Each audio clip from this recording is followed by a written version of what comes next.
दोस्तों, भारत के पश्चिमी किनारे पर स्थित सोमनाथ मंदिर बस पत्थर और गारे की एक इमारत नहीं है। ये एक ऐसा स्थान है जो सदियों से श्रद्धालुओं और इतिहासकारों को अपनी ओर आकर्षित करता रहा है। यह हवाओं द्वारा फुसफुसाई गई एक कहानी है जो समय के साथ और भी गहरी और रहस्यमयी होती चली गई है। एक ऐसा किस्सा जो भारत की आत्मा के ताने बाने में रचा बसा है। यह मंदिर भारतीय संस्कृति और परंपराओं का एक जीवंत प्रतीक है जो हमें हमारे अतीत से जोड़ता है। इस मंदिर की जड़ें पौराणिक कथाओं में डूबी हुई हैं जो उस समय की याद दिलाती हैं जब धरती पर देवताओं का वास था। यह हमें उन कहानियों की ओर ले जाता है जो हमारे पूर्वजों ने हमें सुनाई थी। कहानियों के अनुसार इस मंदिर का निर्माण स्वयं चंद्र देवता सोम ने किया था। यह कथा हमें बताती है कि कैसे देवताओं ने इस पवित्र स्थल को अपनी उपस्थिति से धन्य किया। ऐसा माना जाता है कि एक शाप से मुक्ति पाने के लिए यह देवता अरब सागर के तट पर आए थे। यह तट जहां आज सोमनाथ मंदिर खड़ा है, एक समय में चंद्र देवता की तपस्या का साक्षी रहा है। उन्होंने पवित्र जल में डुबकी लगाई, अपने पापों को धोया और सोमनाथ, चंद्रमा के स्वामी, की उपाधि धारण की। यह पवित्र जल आज भी श्रद्धालुओं के लिए एक महत्वपूर्ण धार्मिक स्थल है। उनकी यह महान तपस्या, भक्ति और समर्पण की शक्ति का प्रतीक है और कहा जाता है कि इसी से पहले सोमनाथ मंदिर का निर्माण हुआ था, जो सोने का एक जगमगाता हुआ भवन था। यह सोने का मंदिर अपनी अद्वितीय चमक और भव्यता के लिए प्रसिद्ध था। समय के साथ इस पौराणिक संरचना को दिव्य शिल्पी विश्वकर्मा द्वारा चांदी से फिर से बनाया गया। विश्वकर्मा, जो देवताओं के प्रमुख शिल्पकार माने जाते हैं, ने इस मंदिर को अपनी कला और कौशल से सजाया और बाद में स्वर्ग के देवता इंद्र द्वारा लकड़ी से फिर से बनाया गया था। इंद्र, जो देवताओं के राजा हैं, ने इस मंदिर को अपनी दिव्य शक्ति से पुनर्निर्मित किया। पीढ़ी दर पीढ़ी चली आ रही ये पौराणिक कथाएं सोमनाथ मंदिर को एक दिव्य आभा से भर देती है जो भौतिक दायरे से कहीं परे है। यह मंदिर न केवल एक धार्मिक स्थल है बल्कि एक ऐसा स्थान है जो हमें हमारी सांस्कृतिक धरोहर और पौराणिक कथाओं की गहराई से जोड़ता है। यहाँ की हर ईंट, हर पत्थर एक कहानी कहता है जो हमें हमारे अतीत की याद दिलाता है और हमारे भविष्य को प्रेरित करता है। इतिहास और पौराणिक कथाएं एक दूसरे में इस तरह मिल जाती हैं कि हम सोमनाथ मंदिर के वास्तविक उद्भव का पता लगा पाते हैं। यह मंदिर न केवल एक धार्मिक स्थल था बल्कि एक सांस्कृतिक और आर्थिक केंद्र भी था जो समय के साथ अपनी महिमा और समृद्धि के लिए प्रसिद्ध हो गया। इसका पहला लिखित दस्तावेज 6ठी शताब्दी ईस्वी का है जो मैत्रक वंश के शासनकाल का है। इस वंश ने अपने शासनकाल में कला, संस्कृति और धर्म को बढ़ावा दिया, जिससे सोमनाथ मंदिर का महत्व और भी बढ़ गया। समुद्री व्यापार मार्गों पर नियंत्रण रखने वाले इस शक्तिशाली वंश ने सोमनाथ को एक समृद्ध बंदरगाह शहर में बदल दिया। यहाँ के बाजारों में विभिन्न प्रकार के सामानों का आदान प्रदान होता था, जिससे यह शहर व्यापारियों के लिए एक महत्वपूर्ण केंद्र बन गया। ये मंदिर तीर्थयात्रियों और व्यापारियों दोनों के लिए आकर्षण का केंद्र बन गया, जो पूरे भारतीय उपमहाद्वीप और उसके बाहर से श्रद्धालुओं और व्यापारियों को अपनी ओर खींचता था।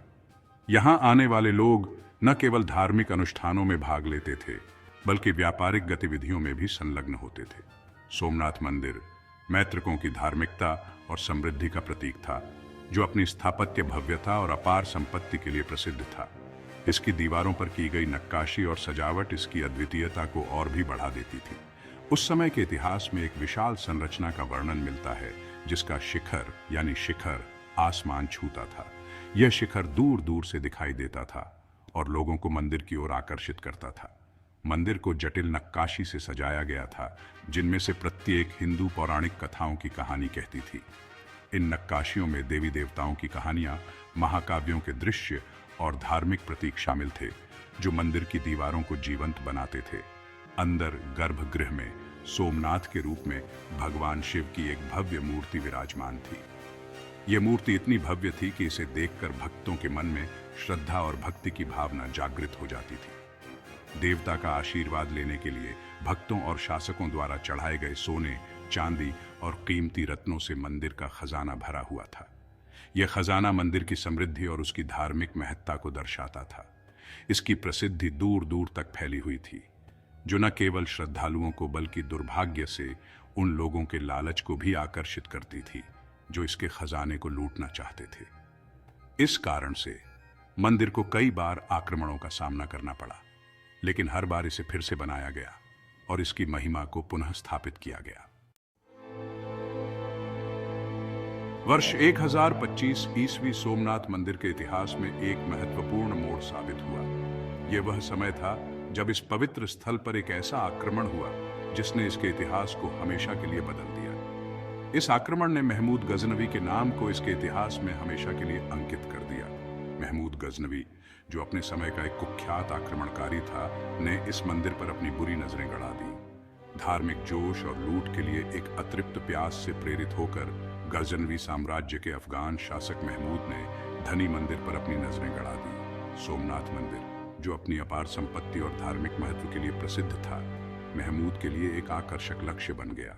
अपनी सेना का नेतृत्व करते हुए राजस्थान के रेगिस्तानों को पार करते हुए महमूद सोमनाथ के अनजान शहर पर टूट पड़ा। यह यात्रा कठिन और लंबी थी, लेकिन महमूद और उसकी सेना ने इसे पार कर लिया, क्योंकि उनके मन में केवल लूट और विजय की लालसा थी। सतर्क रहित रक्षकों ने बहादुरी से मुकाबला किया, लेकिन अंततः गजनवी हमले की क्रूरता के आगे घुटने टेक दिए। रक्षकों ने अपनी पूरी ताकत से लड़ाई लड़ी, लेकिन महमूद की सेना की संख्या और क्रूरता के सामने वे टिक नहीं पाए। आक्रमणकारियों ने मंदिर पर धावा बोल दिया, जिससे उनके पीछे विनाश का निशान रह गया। मंदिर की दीवारें, जो कभी भव्यता का प्रतीक थी, अब टूट चुकी थी और चारों ओर केवल बर्बादी का दृश्य था। हवा में खून की दुर्गंध और मरने वालों की चीखें गूंज रही थीं, क्योंकि महमूद के सैनिकों ने मंदिर के पुजारियों और उन भक्तों का नरसंहार किया जिन्होंने अपना धर्म त्यागने से इनकार कर दिया था। यह दृश्य अत्यंत भयावह था, जहां हर ओर केवल चीखें और दर्द की आवाजें सुनाई दे रही थी। मंदिर की पवित्र मूर्ति को तोड़ दिया गया और उसके टुकड़े कर दिए गए। यह मूर्ति, जो सदियों से पूजा का केंद्र थी, अब केवल खंडहर में बदल गई थी। उसके टुकड़ों को विजय की ट्रॉफी के रूप में ले जाया गया। महमूद के सैनिकों ने इन टुकड़ों को अपने साथ ले जाकर अपनी विजय का प्रतीक बनाया। सदियों से जमा हुआ मंदिर का धन लूट लिया गया। यह धन, जो भक्तों द्वारा श्रद्धा से चढ़ाया गया था, अब लुटेरों के हाथों में था। ऊंटों पर लाद दिया गया और गजनी वापस ले जाया गया। यह दृश्य अत्यंत दुखद था, जहां मंदिर की संपत्ति को ऊंटों पर लादकर दूर ले जाया जा रहा था। महमूद द्वारा सोमनाथ की लूट ने पूरे भारत में सदमे की लहरें भेज दी। इस घटना ने पूरे देश को हिलाकर रख दिया और लोगों के मन में भय और असुरक्षा का माहौल पैदा कर दिया, जिसने संघर्ष और विनाश के एक लंबे और उथल-पुथल भरे दौर की शुरुआत को चिह्नित किया। इस घटना ने भारत के इतिहास में एक नए और कठिन अध्याय की शुरुआत की, जहां संघर्ष और विनाश का दौर लंबे समय तक चलता रहा। खंड 4, विनाश की गूंज, युगों से आक्रमण और प्रतिरोध। महमूद गजनवी द्वारा सोमनाथ मंदिर का विनाश पवित्र स्थल के लिए बार बार आने वाले दुःस्वप्न की शुरुआत थी। सदियों से इसे कई बार निशाना बनाया जाता और नष्ट कर दिया जाता। प्रत्येक आक्रमण विनाश और निराशा की एक कहानी छोड़ जाता। 13वीं शताब्दी में अलाउद्दीन खिलजी के शासन में दिल्ली सल्तनत ने मंदिर पर एक और विनाशकारी हमला किया। मुगल सम्राट औरंगजेब, जो अपनी धार्मिक असहिष्णुता के लिए कुख्यात था, ने 17वीं शताब्दी में मंदिर को नष्ट करने का आदेश दिया, जिससे इसके अशांत इतिहास में एक और काला अध्याय जुड़ गया। बार बार किए गए हमलों के बावजूद सोमनाथ की भावना बुझने से इनकार करती रही। प्रत्येक आक्रमण का स्थानीय शासकों और समुदायों ने कड़ा प्रतिरोध किया। राख से उठने वाले फीनिक्स की तरह मंदिर को बार बार फिर से बनाया गया, जो अपने भक्तों के अटूट विश्वास के प्रमाण के रूप में खड़ा रहा। सोमनाथ का लचीलापन विदेशी शासन के खिलाफ हिंदू प्रतिरोध का एक शक्तिशाली प्रतीक बन गया। इसका विनाश और पुनर्निर्माण स्वयं भारत के उथल-पुथल भरे इतिहास को दर्शाता है। खंड 5, सूरज फिर से उगता है। सोलंकियों और मराठों के अधीन पुनर्जन्म।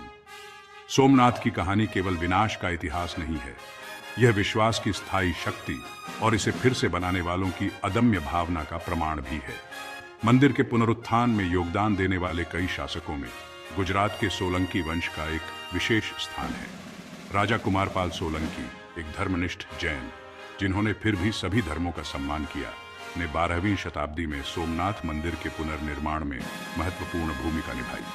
उनके संरक्षण में मंदिर फिर से उभरा, तीर्थ यात्रा के एक प्रमुख केंद्र के रूप में अपना स्थान पुनः प्राप्त किया। सदियों बाद मराठा शासकों, जो अपनी वीरता और कला के संरक्षण के लिए जाने जाते हैं, ने भी मंदिर की बहाली में महत्वपूर्ण योगदान दिया। मराठा रानी अहिल्याबाई होलकर, एक धर्मनिष्ठ हिंदू और एक प्रसिद्ध निर्माता, ने 18वीं शताब्दी में सोमनाथ मंदिर की एक महत्वपूर्ण बहाली सहित पूरे भारत में कई मंदिरों के निर्माण के लिए धन दिया। बहाली के ये कार्य केवल ईंटों और गारे के बारे में नहीं थे। वे विश्वास के शक्तिशाली दावे थे, जो घोषणा करते थे कि सबसे शक्तिशाली साम्राज्य भी भक्ति की भावना को नहीं कुचल सकते।